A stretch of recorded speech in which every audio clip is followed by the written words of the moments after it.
Distinguished guests, dear participants, ladies and gentlemen, in capacity of the IPPC Secretary, I warmly welcome you to IPPC Regional Workshop for 2016. The year of 2016 is a milestone for the IPPC to start implementation of the IPPC annual themes towards 2020. This means all IPPC activity for each year starting from this year should be related to a specified IPPC themes. The IPPC themes for this year is plant health and food security. The overall objective for setting up this IPPC themes is to demonstrate the important contribution of plant health to promoting food security through preventing and controlling plant pests.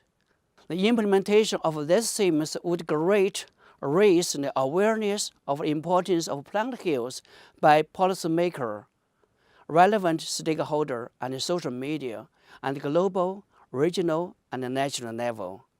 Here, I would like to address 4 points. In general, the term plant health has 2 overlapping uses. In the more specific use, plant health refers to plant quarantine, while in this specific use, plant health covers all areas of plant protection, such as plant pest management, plant quarantine, and pesticide regulation and application. In my speech here, the term of plant health is less specified, and the plant pest includes insect, disease, and weeds.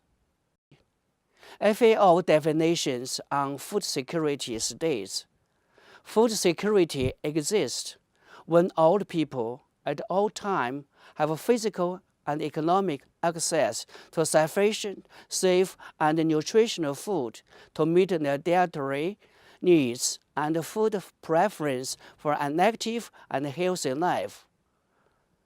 From this definition, we could identify 4 important dimensions for food security. The first dimension is food availability.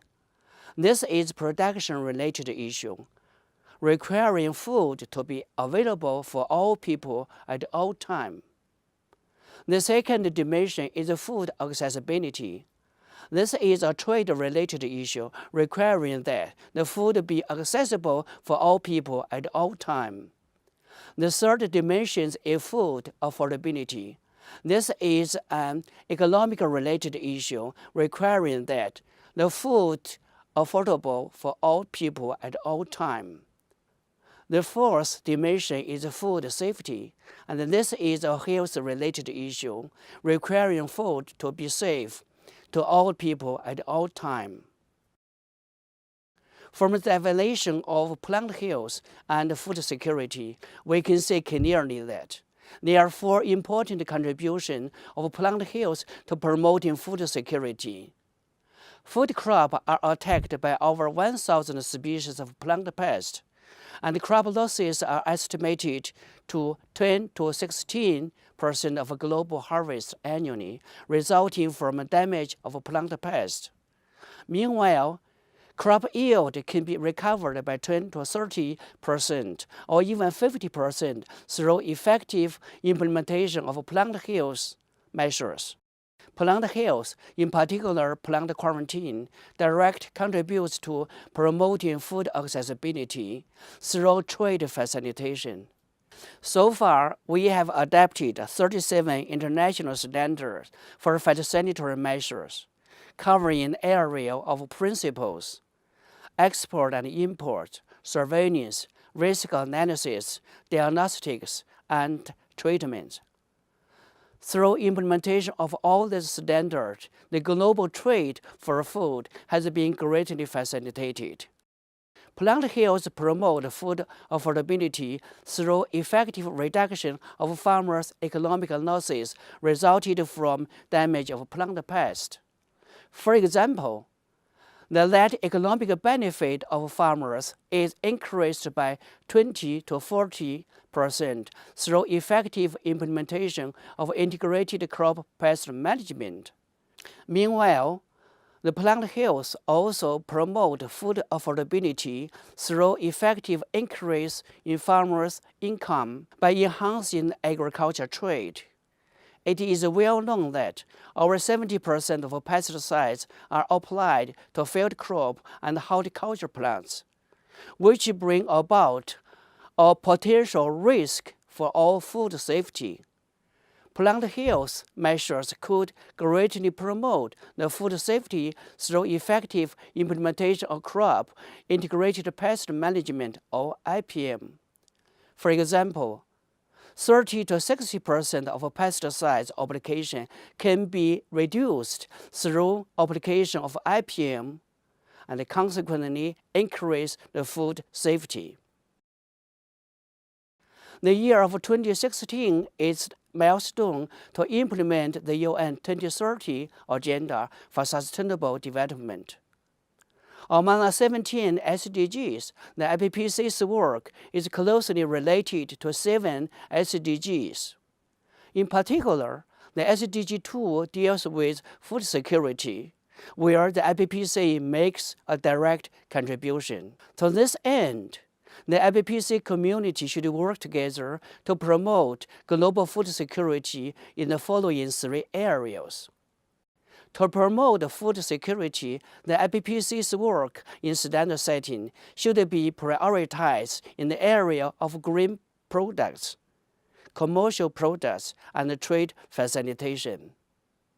To promote food security, the IPPC's work in standard implementation should be more focused on increasing in capacity and capability of contracting parties to address the issues on pest surveillance, risk assessment, diagnostic protocols, and phytosanitary treatments. To promote food security, communication and advocacy should be enhanced to raise the awareness of public and political decision makers about plant health at global, regional, and national level. The partnership and liaison should be enhanced to integrate all the resources available to support the IPPC work program on food security. As the IPPC Secretary, I would like to try my best to promote the synergy and collaboration among the MPPOs, RPPOs, and the Secretarial for effective implementation of the IPPC and its standards. To do so, I considered the organization of the IPPC Regional Workshop as the top priority of the IPPC Secretariat's work, as these workshops help us understanding the reality and the challenge of each region, receiving input on how to better integrate this reality in the IPPC work plan, and showcase the visibility of the IPPC at the regional and national level.